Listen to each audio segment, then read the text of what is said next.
Hi, everybody. Welcome to JPD Weekly. Here's a strange question. Is Christianity older than Jesus Christ? Now, in a sense, that's impossible, right? Because Jesus is eternal. In another sense, it's also impossible because Christianity is named after Jesus Christ. So how could it have existed prior to his birth? Well, what if it was actually called something different? Now, as most of you know, I have just finished putting together a book called The Lost Prophecies of Qumran and the Final Age of Man. Information in this episode of JPD Weekly comes from Chapter 8 of my new book, which is set to release later this year from the time of this recording. So keep your eyes on Skywatch TV and Defender Publishing for more information on that, and I will also provide more information here as it develops, as it becomes available. Now, this was one of the most exciting and challenging chapters to write throughout the entire book. It's exciting because if the information contained there is true, it offers us a deeper look into the history that we as Christians share. It was challenging because, like most other things having to do with the Dead Sea Scrolls, there's no definite answers. But for me personally, I much prefer to err on the side of excitement while maintaining a healthy realism rather than just reject something outright because it may challenge a consensus view or an established tradition. Now, while it's tempting to accept these things full force, we must always remember that there are things that we just cannot know. We also must remember that we are 2,000 years and half a world removed from the original source material. So all we can really do is the best we can with what we have and leave the rest to God. Now, all throughout the Dead Sea Scrolls, we see the writers refer to a place called Damascus. This was the place of their community. This isn't Damascus, Syria. This was Qumran. So the place of their community in Qumran, they called Damascus. We see that in what has been dubbed the Damascus Document. Here's a direct quote. This is column 6, verses 4b through 5. It says, "The well is the law, and those who dug it are the converts of Israel who left the land of Judah and lived in the land of Damascus." So they're actually referring to themselves there, and they're talking about Qumran. They called it Damascus. We also see from the Damascus Document 19:33b through 34a, quote, "And thus all the men who entered the new covenant in the land of Damascus." Now again, this is obviously not referring to Damascus in Syria, but it's instead what they called the area of their community in Qumran. This is where the Dead Sea Scrolls were found. So along these lines, and speaking of the coming Messiah, the Damascus Document states this, quote, "The star is the interpreter of the law who will come to Damascus as it is written," Numbers 24:13, and it quotes it. But that is from the Damascus Document 7:18b through 20a. So this tells us that if we see a person described as interpreter of the law in the Dead Sea Scrolls, it's most likely talking about the Messiah. We know that this interpretation of the star is correct because it's mirrored in the Gospel of Matthew when describing the birth of Jesus, which appears to be alluding to Numbers 24:17 as quoted in the Damascus Document. We get that from Matthew 2, verses 1 through 2. It says, quote, "Now when Jesus was born in Bethlehem of Judea in the days of Herod the king, behold, there came wise men from the east to Jerusalem, saying, Where is he that is born King of the Jews? For we have seen his star in the east and are come to worship him." Now, apparently, according to the Damascus Document, the interpreter of the law, which is, as we have seen, it is Jesus Christ, but it's a prophecy about Jesus because the Dead Sea Scrolls were written at least a couple hundred years before Christ. So this isn't a direct reference as in, he was alive at the time this was written. That's not the case. It's a prophecy relating to Messiah, which, as it turned out, was Jesus Christ. So the Messiah, Jesus Christ, was expected to come to Damascus or the Qumran community at some point. So could Jesus have actually traveled to Qumran at some point to fulfill that prophecy, to meet with and to teach the community there as well? It's certainly possible, but again, we don't know for absolute sure. Now, the Qumran community also gave themselves a familiar name, yet as I show in the book, and we've talked about in other videos, they would have been calling themselves this name for a long time before the birth of Christ. So we get this from a Dead Sea Scroll, one of their documents called the Community Rule, and this is from column 9. It says, quote, shall impart true knowledge and righteous judgment to those who have chosen the way. Now, this isn't just a general reference to some way, it's actually capitalized. This is what they called themselves. They called themselves the way. Now, this immediately reminds us of the book of Acts. We have a quote here. This is Acts 9, 1 through 2. Quote, meanwhile, Saul, still breathing out threats to murder the Lord's disciples, went to the high priest and requested letters from him to the synagogues in Damascus, so that if he found any who belonged to the way, either men or women, he could bring them as prisoners to Jerusalem. Now, typically, that is described as Christians living in Syria, but I don't think that's actually what's going on here. I think when we apply what we learned from the Dead Sea Scrolls, that there in Israel was a community called the Way, and they called the community Damascus. They called that area Damascus. I think it makes a lot more sense, and I'll show you why, that Paul was actually going to Qumran, not to Syria. Now, he does go to Syria at some point. He writes about that. But I think in this instance, it's actually talking about the Qumran community.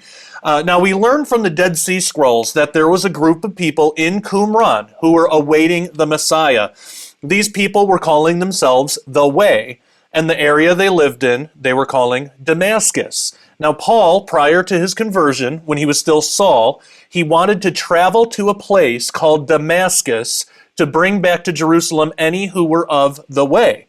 So is it at all possible that Paul was not planning to go to Syria, but instead was planning to travel to the much closer Qumran community to persecute newly converted Christians? After all, if the Qumran community was waiting for the Messiah and their expectation of what the Messiah would do matched the teachings and actions of Jesus, then it would make sense if the Qumran community and, by extension, the Essenes were some of the very first converts to Christianity. Because as we've talked about in other videos and I detail in the book, when you look at the Dead Sea Scrolls and understand what the Essenes were looking for in terms of the Messiah, what did the Dead Sea Scrolls prophesy about the Messiah? The Dead Sea Scrolls expected God incarnate to come and die for their sins.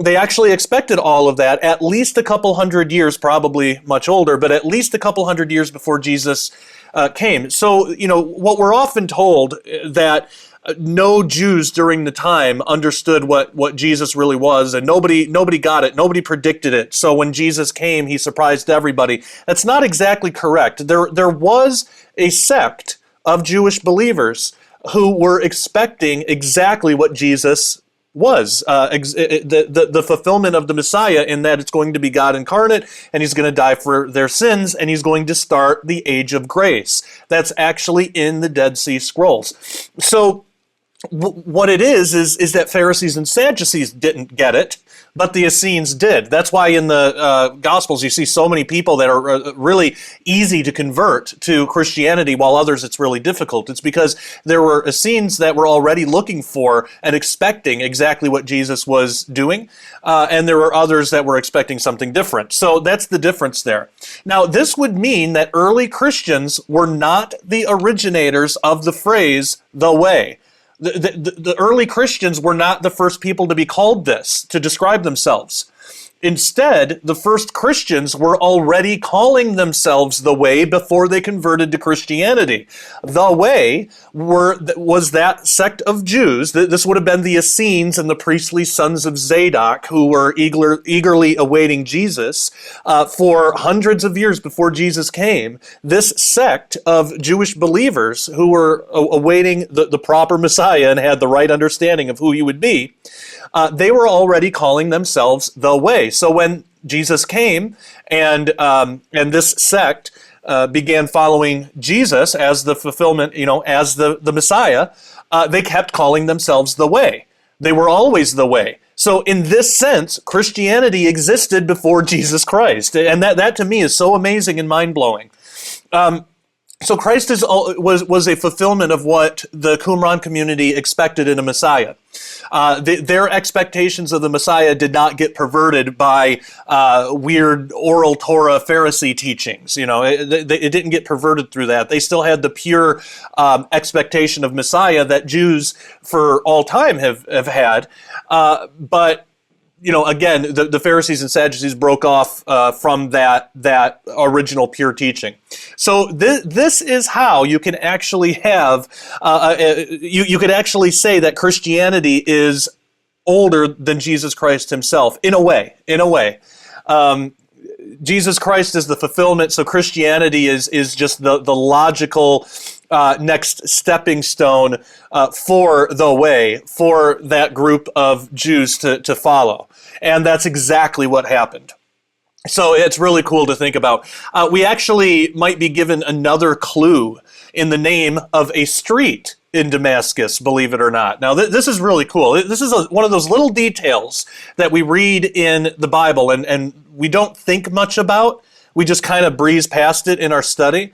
But if we take time and actually slow down and look at what's being said, it's really profound. So this was fascinating because I don't know how many times I've read this passage before recently, and I've missed this. Acts 9:10 through 11 states, "Now there was a disciple in Damascus named Ananias. The Lord said to him in a vision, 'Ananias.' And he replied, 'Here I am, Lord.'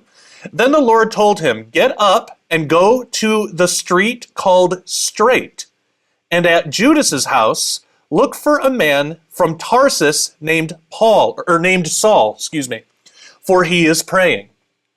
Okay, I'm going to read verse 11 again because it doesn't sound like it's pertinent information, but it is.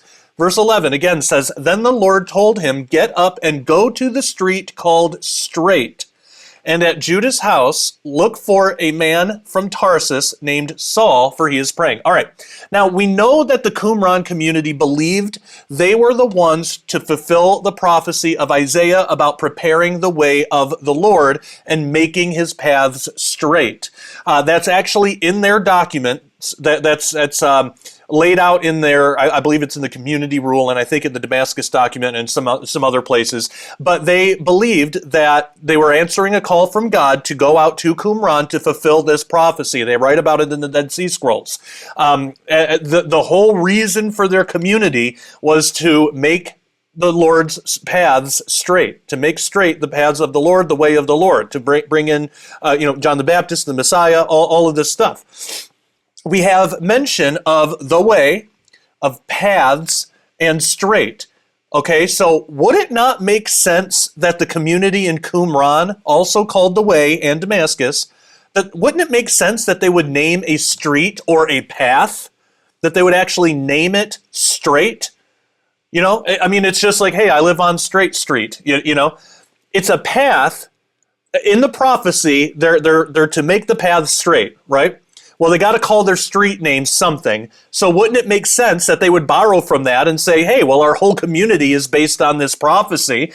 We need a name for this street. I think Straight is a good name for this street. It's kind of like a pun, we do that even today in some of our street names. Wouldn't it make sense that they would do that? Since there was literally a prophecy that they believed that they were meant to fulfill. And that could explain why that little detail is there in Acts.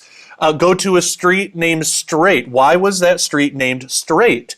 It doesn't make sense with Syria, but it makes a lot of sense with Qumran. They named the street that because it directly points to the prophecy that they claim they were hearing from the Lord that they needed to fulfill. They needed to go out to Qumran and start this community so they could make straight the paths of the way of the Lord. So that seems to fit Qumran far better than Syria, but there's still even more evidence. And we're obviously not going to be able to get to everything in this video. There's a lot more in the book. So, if you're watching this video at the time that it's just released, the book's not out yet. If you're watching this a few months later, then it might be out now. So just go to skywatchtvstore.com and just type my name in, Josh Peck, and look for it. And you'll find some good stuff there. But that seems to fit Qumran better. Now, we also read that Paul had to get permission to persecute followers of the way in Damascus. And we looked at that verse a little while earlier. He actually had to get permission. Now, here's what one commentator about this actually says. Quote, "The author of Acts says Saul went to the high priest and asked him for letters to the synagogues at Damascus so that if he found any belonging to the way, men or women, he might bring them bound to Jerusalem. The problem is that the high priest or priests of the temple in Jerusalem could have had no authority over any Jews who may have lived in the distant city of Damascus, and therefore nothing to grant to Saul for any mission there. At the time that the temple priesthood in Jerusalem supposedly granted Saul the right to arrest Jews in Damascus, that city was either an autonomous city-state or under the control of the Nabatean kingdom. In neither case is it reasonable to assume that any agent of the Jerusalem priesthood could simply enter the city and order its Jewish community to deliver up to him such Jews as he specified for transport in bondage to Jerusalem. The priests could not have conferred such authority, nor could the Herodian rulers Herod Antipas or Philip, nor could the Roman procurator of Judea," end quote. So, it doesn't make sense that Paul would go to the temple and ask for permission, basically, for letters for the synagogues if he was going to Syria, because they wouldn't have had any authority there. Now, they would have authority in Qumran because that's right there in Israel. That's really, really close. That makes sense. So it seems like that it would make more sense that the priests in Jerusalem would have had authority within Israel, including Qumran, rather than the Damascus that's located in Syria. The priests in Jerusalem already had very shaky history with the Qumran community. Saul, being a Pharisee himself at the time, would likely have been trained by the other priests to hate that group, to hate the way. This could have been their chance to finally persecute the Qumran community the way that they likely had wanted to for a long time. Now, on top of that, the Qumran community and their ways were already likely well known throughout Israel, and we've seen that in other videos that we've done. I talk about it in the book, but this could be why Luke, who's the author of Acts, does not bother to explain Damascus or the way, because it was likely already known at that time. And if it were known, this is exactly how we would expect it to be written about. If it was not known, then we might expect Luke to explain why Saul wanted to go to Syria, how the temple priest had authority over such a distant place, how believers in Christ managed to escape to Syria, and why they were calling themselves the Way. You know, as we see throughout the gospel, throughout his gospel and the rest of the book of Acts, Luke is a very thorough and detailed writer. So either this would have been an odd lapse in his normal detailed writing style, or these details would have already been well known to his audience. And if that is the case, it may have been considered tedious or unnecessary to explain all these extra details. So that lends more evidence. Now, when we look at the writings of Paul himself, we might actually have evidence that he converted not only to Christianity, but to the way itself, as described in the Dead Sea Scrolls, to the Qumran community. In his letter to the Galatians, Paul writes, "But when the one who set me apart from birth and called me by his grace was pleased to reveal his Son in me so that I could preach him among the Gentiles, I did not go to ask advice from any human being, nor did I go up to Jerusalem to see those who were apostles before me, but right away I departed to Arabia and then returned to Damascus. Then, after 3 years, I went up to Jerusalem to visit Cephas and get information from him, and I stayed with him 15 days. But I saw none of the other apostles except James, the Lord's brother. I assure you that before God I am not lying about what I am writing to you. Afterward, I went to the regions of Syria and Cilicia, but I was personally unknown to the churches of Judea that are in Christ." And again, that is Galatians 1:15 through 22, and we're reading from the NET version. Now, first we can notice that Paul mentions Damascus in verse 17. Then in verse 21, he says, afterward he went to Syria. Now, it might seem odd that if the mention of Damascus was talking about Syria, wouldn't he say that he went back to Syria? But he doesn't say that. He says that he went to Syria as if this is a separate place that he's talking about that he did not mention at all anywhere in that section. But he did mention Damascus. Now, that phrasing would be odd if Damascus that he's referring to was in Syria, because then he should have said afterward he went back to Syria. But he doesn't say that. He just says afterward he went to Syria. Now, if Damascus is Qumran, then he could say, I went to Damascus, then afterward I went to Syria. Then that makes sense. If the Damascus he referenced just a couple verses earlier was not in Syria, but was actually Qumran. So he seems to be referencing a new place in verse 21. So I wanted to make note of that. It's a small detail, but I think it's one that adds to this. Now, if Paul was talking about the Qumran community called Damascus, there's a lot of things throughout this passage that fall into place. Also, the word Arabia there, as used, has been shown to most likely mean the Nabatean kingdom, not including the Sinai Peninsula at the time. This would have been on the east side of Jordan, because during the 1st century AD, that area had a collection of cities in the Judean Negev for a spice trade route.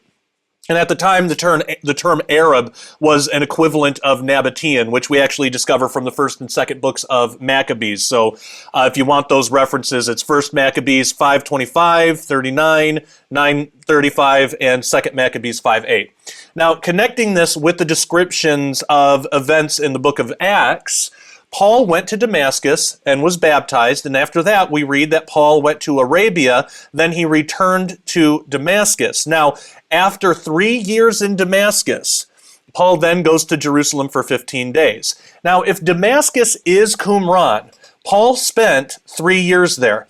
That's really interesting, because the interesting thing about that is, according to historical records from Josephus that I detail in the book, and readings from within the community rule, the Dead Sea Scrolls, the community rule is like the Qumran community's set of like rules, like how they operate their community. But according to that, 3 years is the exact time that it took for a new member to become fully initiated into the community of the way.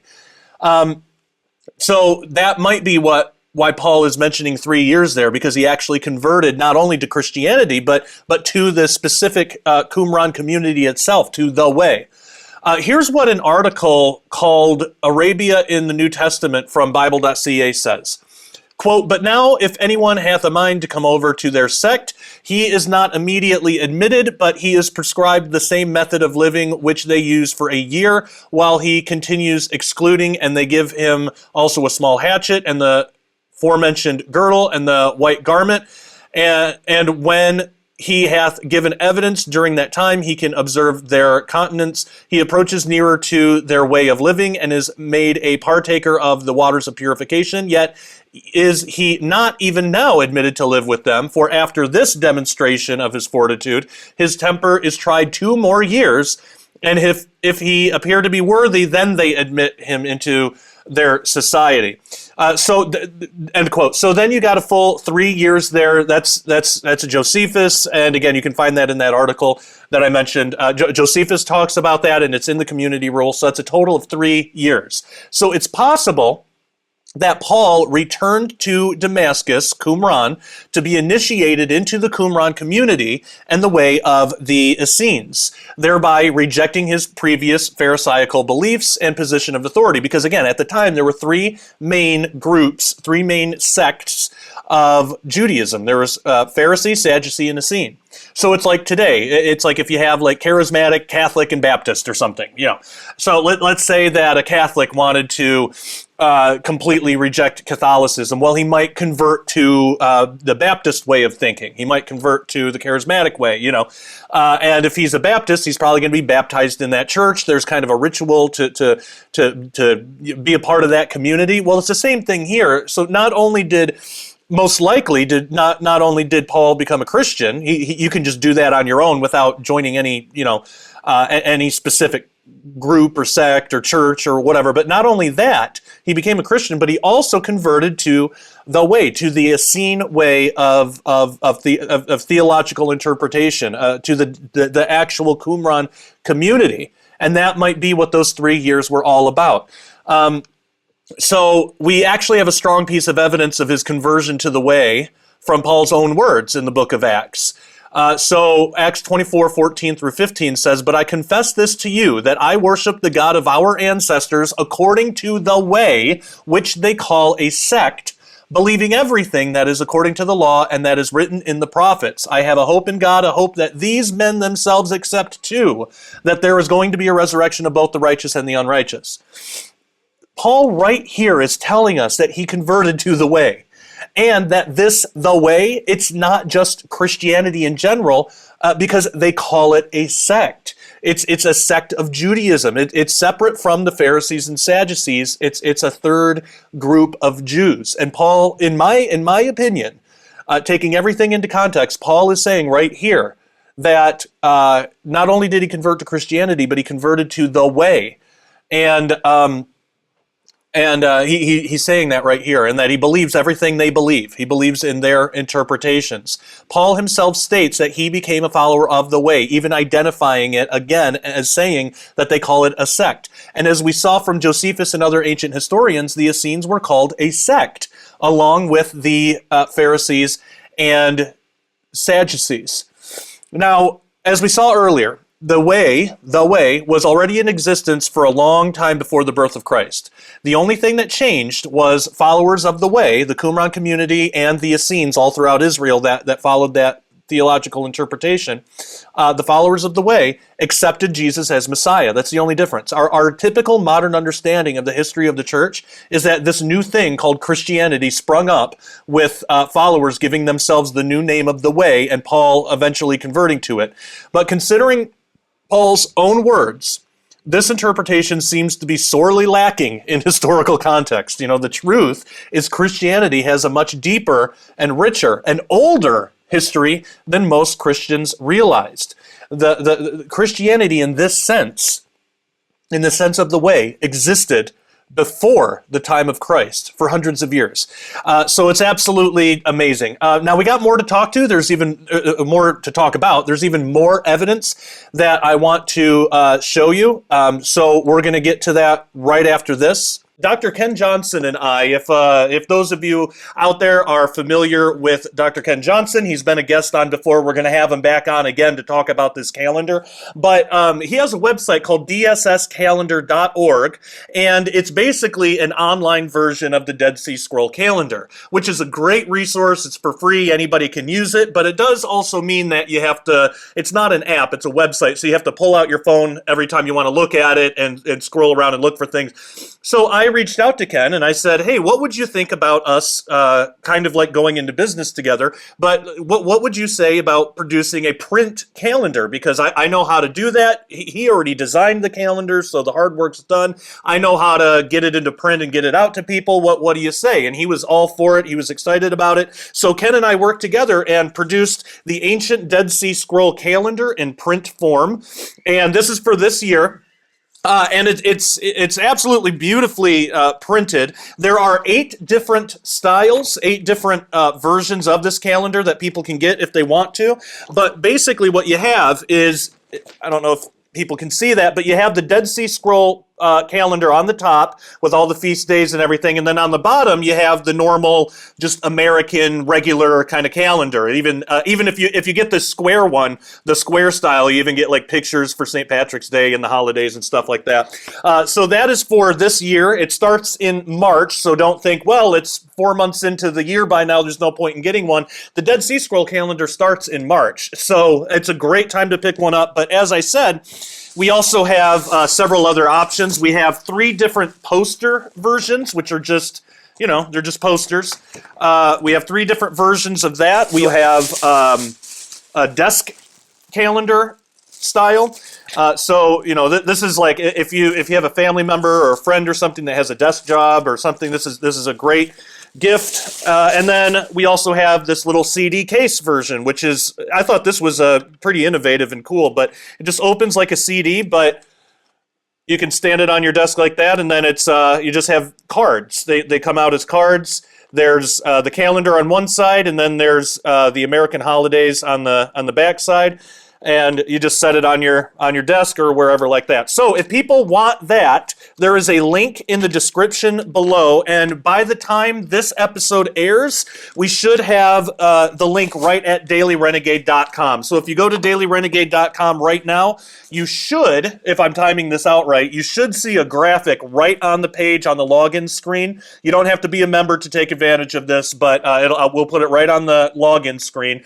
dailyrenegade.com, you'll see a graphic there. You can click on that, pick your calendar, and we'll keep doing this every year. Or you can go to Dr. Ken Johnson's website, biblefacts.org or dsscalendar.org, and you can see the same graphic there and get it there. Either way, it takes you to the same place, and your purchase of a calendar goes both to help support Ken's ministry and Daily Renegade. So if you already know that you love us both and you want a calendar, that's the place to go. Okay, so we are going to take a break, and we're going to pick this back up in the members only section. If you haven't had a chance yet, again, please go to dailyrenegade.com and get a membership today. If you get a monthly or yearly membership, you'll have full access to my newest film dealing with how Christians should look at the UFO disclosure movement that's been opening up more and more in our government today. It seems like every day now we're getting new news headlines on how the government is admitting to more and more and more. Well, how are we as Christians to respond to that? And what is this connection between UFO disclosure events and major events in Israel's history and geopolitics in the Middle East? Because things are heating up there too. And these two seemingly different things converge somehow. So the film gets into all that. And I'm in it. Derek Gilbert is in it. We have Lieutenant Colonel Robert McGinnis, Steve Ciccolani, Pastor Steve, if you guys know him from YouTube and other various places. My wife, Christina, is in it. So it's a great lineup. It's also narrated by Zachary Lautitas. If you're familiar with that show, Prison Break, he was in that. He's been in a couple other movies and stuff since then. But he actually got me and Derek's book, The Day the Earth Stands Still, which is what this film is based on. He got a hold of that about a year ago, and it really inspired him to reach out to me and Derek and then do some research on his own. So we're going to be having him on the show sometime soon because he's got some amazing insights, especially just being connected with Hollywood and seeing what's going on there. This is a truly historic moment. It will be known as the Abraham Accord. Ever since the news broke of the peace agreement between Israel and the United Arab Emirates, many Christians have been wondering what it all means. Is it significant? Is it momentous and historic? Or could it even be prophetic? Most importantly, after this, what comes next?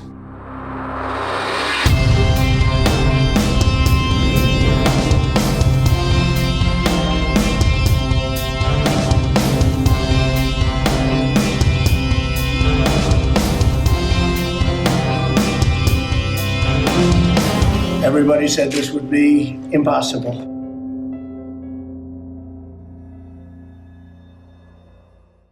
That film, What Comes Next, it is only available for paying members, but if you want a free trial, there are still some free things for you. Most specifically, we have a free episode of The Sharpening Report right now with financial expert and Christian Terry Saka right on the front page of dailyrenegade.com, which explains the financial crisis that we're in now and how we as Christians can safely protect our assets with an actual Christian company. This company is amazing. It's basically a ministry effort for us Christians, and it's done through precious metals. So you can go there or just go to Cornerstone Assets in the link in the description below and request more information. I have some silver myself, and I believe that every Christian should absolutely be doing this instead of trusting satanic organizations and doomed to fail currency options such as fiat and the banks and all of that with your resources and what you leave behind for your family. At least with Cornerstone, you're working with Christians. You have to protect yourself, your family, your assets, and Cornerstone is the only Christian company that I trust with something so important and vital. So check it out. More information at dailyrenegade.com. Go ahead and watch that episode of The Sharpening Report. It's free for everybody and get the information. We're now going to go to members only, the members only section. So if you haven't had a chance to, head on over to dailyrenegade.com and become a member, and you'll get the rest of this episode and much, much more. So we will continue our conversation about the Essenes and about the Dead Sea Scrolls over there. So members, hang on the line. Everyone else, thank you so much for joining us. And until next time, take care. God bless. All right, members.